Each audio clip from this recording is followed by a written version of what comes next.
Colonial Pipeline cyber hack makes history as the most disruptive cyber attack on record. The closure led to gasoline shortages plaguing the East Coast for days.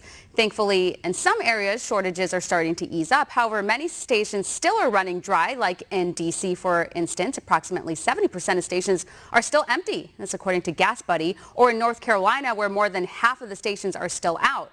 Meantime, listen to Biden's response to this all. Do not believe, I emphasize, we do not believe the Russian government was involved in this attack. But we do have strong reason to believe that the criminals who did the attack are living in Russia. That's where it came from. We're from Russia.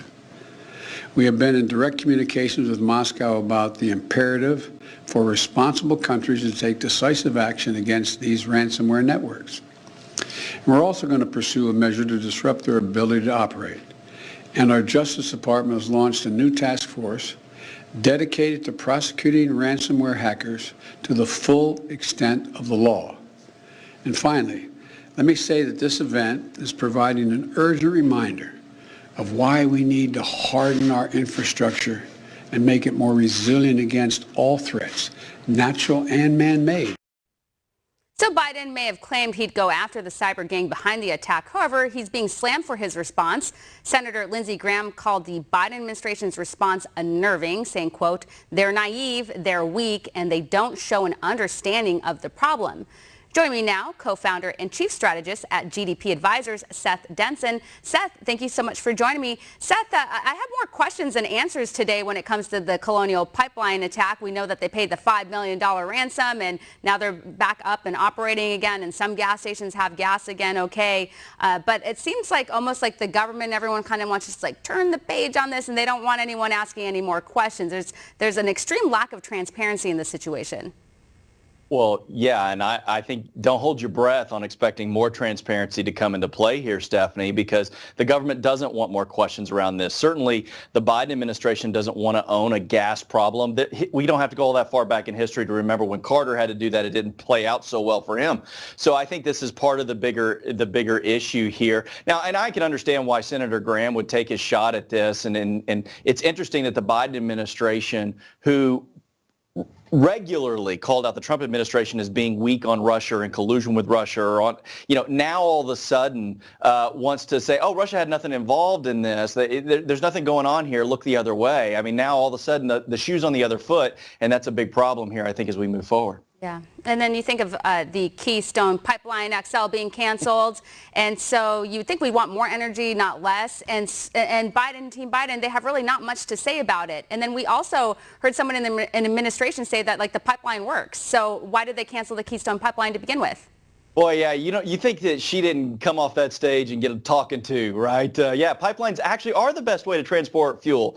Well, that's fantastic. Why don't we have more of them then, right? They're safe for the environment, all this other stuff. By the way, the amount of environmental impact of all of these trains, trucks, and boats that have been shifting fuel around for the last week or so, that's going to have a much greater impact than likely a year's worth of pipeline impact. So it's interesting now that the Biden administration is finally admitting that they were wrong on this whole pipeline thing. So maybe those that work the Keystone Pipeline, maybe they'll get theirs back up and running soon. I wouldn't count on it, but it certainly would be nice. Yeah, we have a video clip of the Energy Secretary actually saying what we just talked about. Roll tape. Easy solutions, because there may or may not be the right rail cars. There may not or may not be the deep water ports available for the Jones Act to be able to respond. So this particular area of the country, this is why we have doubled down on ensuring that there's an ability to truck oil in, gas in.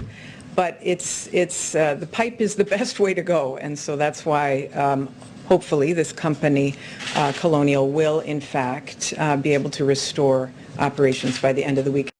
She said it. Pipeline is the way to go. We should just play that on repeat over and over again and keep tagging Biden in it. Pipeline's the way to go. Imagine if you weren't one of the people who were laid off or lost your job because of the administration's decision, and you hear this clip. I mean, I'd be losing my mind. Yeah, it's infuriating. And interestingly enough, I mean, you've got Canada's Trudeau, who I think is pretty much on this climate bandwagon, who has also come out. He was pushing for the Keystone Pipeline and saying, guys, this is safe. We need this. We need this as a country. We need this as a continent. And so here is the Biden administration lending credibility to the fact that pipelines can be a good thing. So again, why hold up? Let's move forward. Absolutely. Now, I want to shift gears and talk about masks and the vaccines. It's what everyone's talking about these days. We have a clip of White House Press Secretary Jen Psaki getting a pretty tough question. Roll tape. There are a lot of questions about the timing of the CDC's announcement yesterday. So did somebody at the Biden administration or in the Biden administration update this guidance for political reasons? No.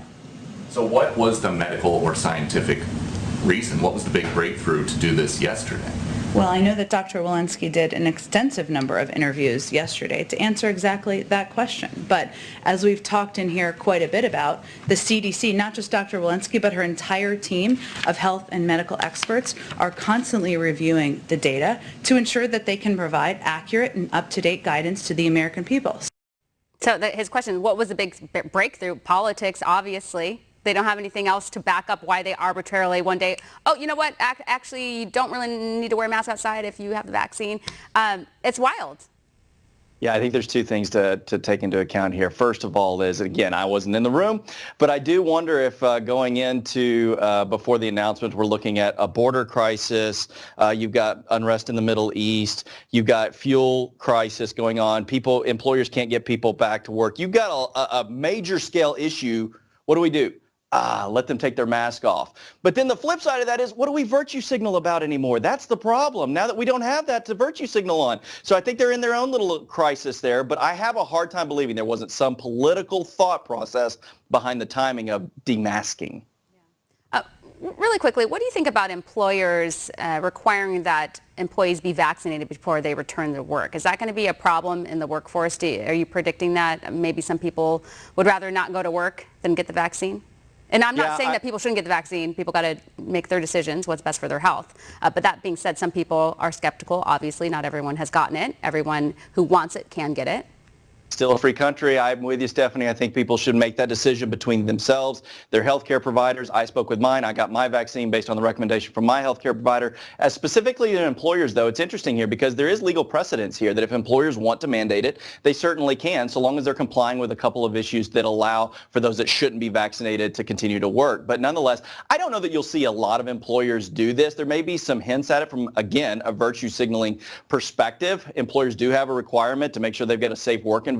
But nonetheless, I think the sentiment around this would be really bad, especially places like where I am in Texas, maybe where you are in California, maybe not so much. But nonetheless, I don't know that we'll see a lot of employers doing it. But the thing is, they can if they want to. Yeah, I have a feeling a lot of that will be happening in California, probably not in Texas so much. Well, Steph, we appreciate you joining us. Thank you so much. Thanks, Stephanie. Of course.